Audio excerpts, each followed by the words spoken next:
Kastner immediately seized upon this incredible offer and started to work.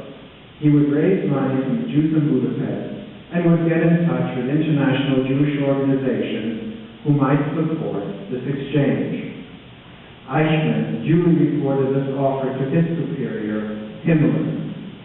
Himmler, perhaps to enhance his post-war reputation, did not reject this proposition, and so the negotiations began.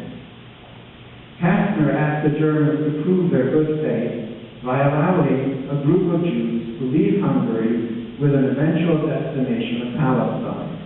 This would show the world that the Nazis were serious and would keep their word. Should we join this group? My uncle, Dr. Kahan, told the family, if we stay in Hungary, we will perish 100%. If we go on this transport, we will perish only 90%. And so, on June 30th, 1944, a group of 1,684 Hungarian Jews, including 14 members of my family, left in cattle cars with a destination of Palestine. How we would get there, no one knew. 11 days later, we arrived at a camp in the north of Germany by the name of Bergen-Belsen, a name that meant nothing to us. We were kept separate from the other Jewish inmates and treated a little better, as we were treated for, quote, exchange. My first comment upon reaching Bergen-Belsen was, it's not good for me here. But with time, I, like everyone else, became accustomed to the circumstances. Society reformed the camp. Doctors treated patients, teachers taught, and the rabbis led people in prayer. Personally, the only traumatic incident I had was falling into the barbed wire fence and having my face all cut up. One of the doctors treated me. A tremendous amount of time was spent in roll calls to be sure that no one had escaped. I don't know where they would escape to. Unbeknownst to us, Dr. Kastner was continuing to negotiate with the Germans. Not that there was too much to negotiate with. He had raised some money, but war material was totally out of the question. This perspective paid off. After 6 weeks in Bergen-Belsen, a group of 320 of our group were allowed to go to Switzerland. In this group were all of our family, with the exception of me and my parents. At this time, my mother, normally a shy person, mustered up all her courage and approached the commandant of Bergen-Belsen, asking that since our entire family was leaving, couldn't we also just join them? The commandant was outraged at such a request and shouted at my mother, "Sind Sie wahnsinnig? Are you insane to question the German authority?" The rest of our family left, and only the 3 of us stayed behind. August, September, October, November, December 1944. We wondered whether we would survive. Then, unexpectedly, we heard the news.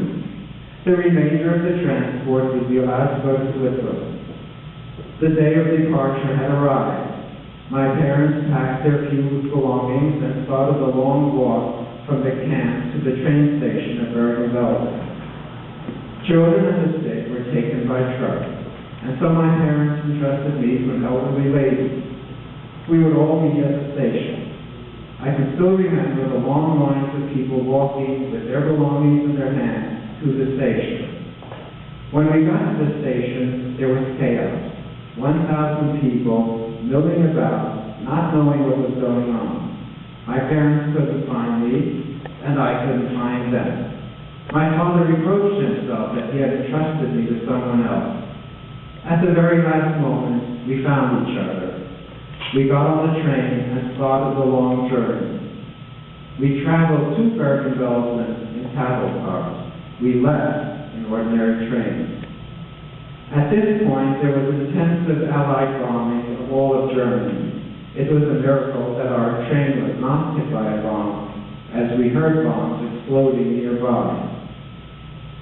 The train stopped at the Swiss border and waited for hours and hours.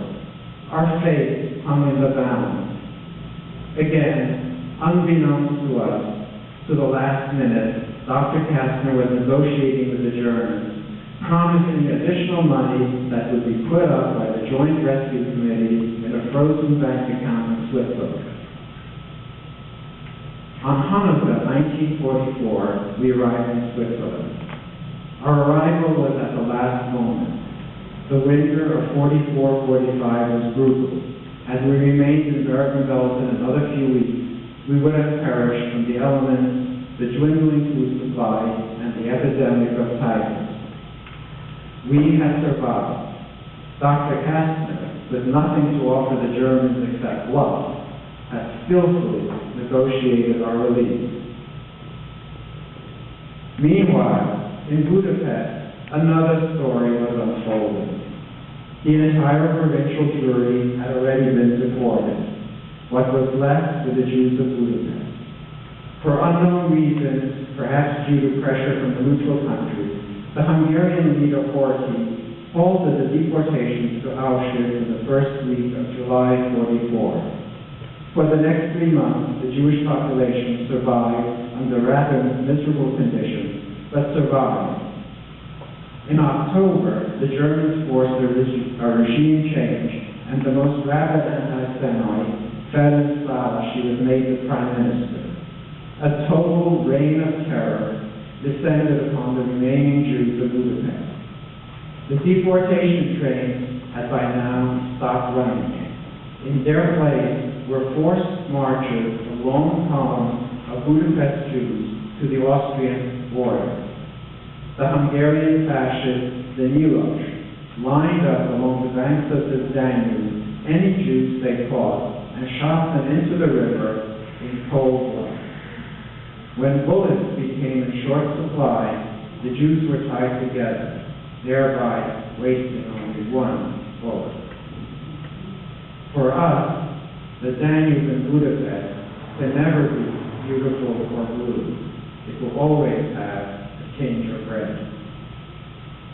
It was during this time that a young Swedish diplomat, Raoul Wallenberg, went into action. He established apartment buildings that were nominally under Swedish protection. He printed Schutzpässe, passes that declared the holders to be under the protection of the Swedish crown. This strategy was copied to a lesser extent by the Swiss and Spanish embassies. The Germans and their Hungarian accomplices were eager to achieve recognition from the neutral powers and to some extent recognize these protective passes and safe houses. As the Russian army entered Budapest, over 100,000 Jews were liberated from the ghettos, from the safe houses, and from the many hiding places. The work of Raoul Wallenberg is a prime example of the difference that one single, highly motivated individual can make under absolutely impossible circumstances. By March of 1945, all of Hungary had been liberated by the Russian army. It was time to assess our losses. Hungarian Jewry had lost 3/4 of its population.